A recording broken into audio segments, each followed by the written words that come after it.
مولانا طارق جمیل صاحب کو اللہ نے وہ مقام عطا فرمایا اور وہ جذبہ اور ہمت اور استقامت کہ ایسا جذبہ، ہمت اور استقامت بہت کم دیکھنے میں آتی ہے کہ ہر میدان میں مولانا طارق جمیل صاحب آگے نظر آتے ہیں، چاہے وہ بڑے بڑے لوگوں کو، دنیا داروں کو بیان کرنے کا موقع آئے تو مولانا طارق جمیل صاحب آگے ہوتے ہیں، اور اگر کوئی بڑے دین سے ہٹ کر کوئی کام کریں، دنیا دار لوگ، سیاست دان لوگ، ملک کے وزیر اعظم، بادشاہ، تو مولانا طارق جمیل صاحب ان کی مذمت بیان کرنے میں بھی سب سے آگے ہوتے ہیں۔ وہ یہ نہیں دیکھتے کہ یہ وقت کا بادشاہ ہے، یہ وقت کا وزیر ہے، یا وقت کا یہ فیلڈ مارشل ہے۔ الحمدللہ مولانا طارق جمیل صاحب کو اللہ نے وہ ہمت اور جرأت عطا فرمائی ہے کہ یہ ہر محاذ پر، چاہے وہ امن کا محاذ ہے، جنگ کا محاذ ہے، چاہے وہ فتنوں کا محاذ ہے، ہر محاذ پر مولانا طارق جمیل صاحب استقامت کے ساتھ کھڑے ہوتے ہیں۔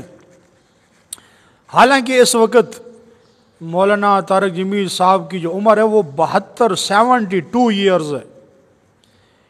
اس عمر میں جب کہ کوئی بندہ چلنے پھرنے سے قاصر ہو جاتا ہے، بولنے سے قاصر ہو جاتا ہے، لیکن یہ سب مشکلات کیوں برداشت کر رہے ہیں مولانا طارق جمیل صاحب؟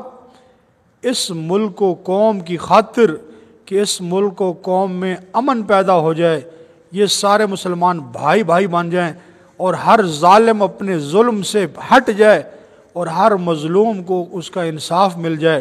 تو مولانا طارق جمیل صاحب نے فیلڈ مارشل حافظ عاصم منیر کو بھی للکارا کہ اگر تو حافظ ہے تو کیا ہوا، حافظ ہے تو کیا ہوا، حافظ ہونا کوئی بڑی بات نہیں ہے۔ اصل میں عالم ہونا، حافظ ہونا یہ کوئی بڑی بات نہیں ہے۔ علم حاصل کیا، اس کے اوپر عمل کرنا، حفظ کیا، اس کے اوپر حفظ کے اوپر قائم رہنا، اور قرآن کے جتنے احکامات ہیں، اوامر ہیں، نواہی ہیں، اس کے مطابق زندگی گزارنے میں کمال ہے۔ وگرنہ دنیا کے اندر تو بڑے پڑھے لوگ آئے، بڑے بڑے لوگ دنیا میں آئے۔ حجاج بن یوسف حافظ قرآن تھا، حجاج بن یوسف ظالم بادشاہ جس نے 1.25 لاکھ مسلمانوں کو شہید کیا، اور صحابہ کرام رضی اللہ تعالیٰ عنہ اجمعین کا خون اس کی تلوار سے ٹپکا، حضرت سعید بن جبیر رضی اللہ تعالیٰ عنہ اور اسی طرح اور صحابہ، تو وہ بھی حافظ قرآن تھا، لیکن اس کا حفظ کرنا کس فائدہ کا ہے؟ تو حافظ ہونا کوئی بڑی بات نہیں ہے۔ تو مولانا طارق جمیل صاحب نے کس طرح للکارا سیاست دانوں کو، کس طرح للکارا افواج کو، کس طرح للکارا ملک کے بڑے لوگوں کو، تو آپ سنیں تو انشاءاللہ آپ کا ایمان تازہ ہوگا۔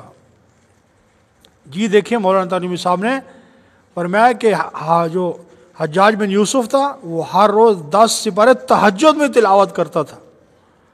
آج پورے پاکستان میں کوئی بڑا، کوئی مفتی، کوئی شیخ مجھے دکھا کے بتاؤ کہ جو ہر روز 10 سپارے تہجد کے اندر تلاوت کرتا ہو، کوئی شاید ہو لاکھوں میں ایک، کروڑوں میں ایک۔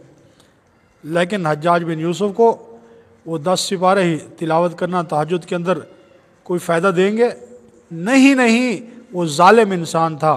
اس لیے آج کے ظالم اور جابر حکمرانوں کو یہ مولانا طارق جمیل صاحب کا بیان کافی ہے کہ تم اپنے ظلم سے باز آ جاؤ، وگرنہ اللہ کی لاٹھی بڑی بے آواز ہے۔ اللہ ہم سب کو عمل کی توفیق دے۔